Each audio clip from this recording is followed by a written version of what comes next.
আপনি যদি এই মুহূর্তে ভার্সিটি লাইফে থাকেন, আপনি সম্ভবত সেই দিনের স্বপ্ন দেখছেন যেদিন আপনি স্নাতক হয়ে আপনার স্বপ্নের চাকরিতে পা দেবেন। কিন্তু এখানে বাস্তবতা যাচাই করা হলো, শুধুমাত্র একটি ডিগ্রি থাকাই আপনাকে সেই চাকরি দেওয়ার জন্য যথেষ্ট না, নাও হতে পারে। সুতরাং স্নাতক শেষ করার পরে বেকার হওয়ার এড়াতে আপনার এখন থেকে কি করা উচিত, এই ভিডিওতে এই বিষয় নিয়ে আলোচনা করব। নাম্বার ওয়ান, রেগুলেটরি স্কিল তাড়াতাড়ি তৈরি করুন। আপনার ডিগ্রি আপনাকে বেসিক জ্ঞান দেয়, কিন্তু চাকরির মার্কেট আপনাকে নির্দিষ্ট স্কিল দাবি রাখে। এই স্কিলগুলি খুব তাড়াতাড়ি তৈরি করা শুরু করুন। এটা হতে পারে designing, coding, data data explore, project পরিচালনা, প্রজেক্ট ম্যানেজমেন্ট, বা এমনকি পাবলিক স্পিকিং হতে পারে। এই ক্ষেত্রগুলি প্রত্যয়িত পেতে কোর্সেরা, লিঙ্কডইন লার্নিং এবং উদ্যমীর মতো অনলাইন প্ল্যাটফর্মগুলি ব্যবহার করুন।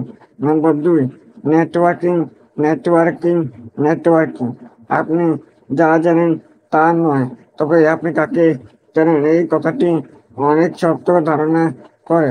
প্রজেক্ট ইভেন্টে যোগ দিন, ছাত্র সংঘগুলিতে যোগ দিন এবং লিঙ্কডইনে প্রফেশনালদের সাথে সংযোগ করুন। নেটওয়ার্কিং ইন্টারনেট ইন্টার্নশিপ মেন্টরশিপ এবং এমনকি চাকরির অফারগুলি দরজা খুলতে পারে।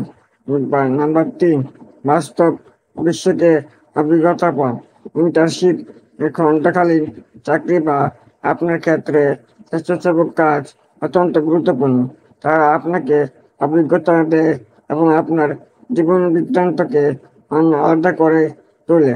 এছাড়াও তারা আপনাকে পরিচালিতগুলি একটি নেটওয়ার্ক তৈরি করতে সহায়তা করে, যারা আপনার কাজের নীতির জন্য প্রমাণ করে দিতে পারে। নাম্বার ফোর, শক্তিশালী অনলাইন উপস্থিতি তৈরি করুন। আজকের ডিজিটাল যুগে আপনার অনলাইন উপস্থিতি গুরুত্বপূর্ণ। একটি লিঙ্কডইন প্রোফাইল তৈরি করুন যা আপনার স্কিল, অভিজ্ঞতা এবং প্রজেক্টগুলি প্রদর্শন করে। প্রয়োজন হলে আপনার কাজ প্রদর্শনের জন্য একটি ব্যক্তিগত ওয়েবসাইট বা পোর্টফোলিও তৈরি করুন।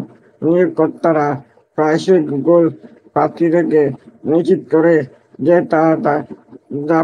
যা তারা পছন্দ করে।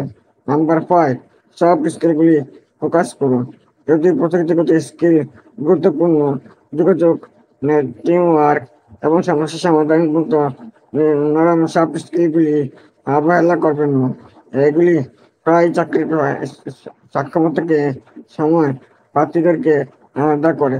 গ্রুপ প্রজেক্ট, নেতৃত্বের ভূমিকা বা পাঠ্যক্রম আবির্ভূত ক্রিয়াকলাপের মাধ্যমে এগুলো অনুশীলন করুন। নাম্বার ছয়, আপনার প্রজেক্ট রিসার্চ। আপনি আপনার ভিতরে প্রবেশ করতে চান, প্রজেক্ট জানুন, সাম্প্রতিক ট্রেন্ড, মূল খেলোয়াড় এবং সহায়তার স্কিলগুলি বুঝুন। এটি আপনাকে আপনার প্রজেক্ট এবং চাকরি অনুসন্ধানে কৌশলগুলিতে নিয়োগকর্তারা যা করছে তা অনুসারে তৈরি করতে সহায়তা করতে পারে। আশা করি বুঝতে পেরেছেন। ভিডিওটি ভালো লাগলে চ্যানেলটি সাবস্ক্রাইব করে সাথেই থাকুন।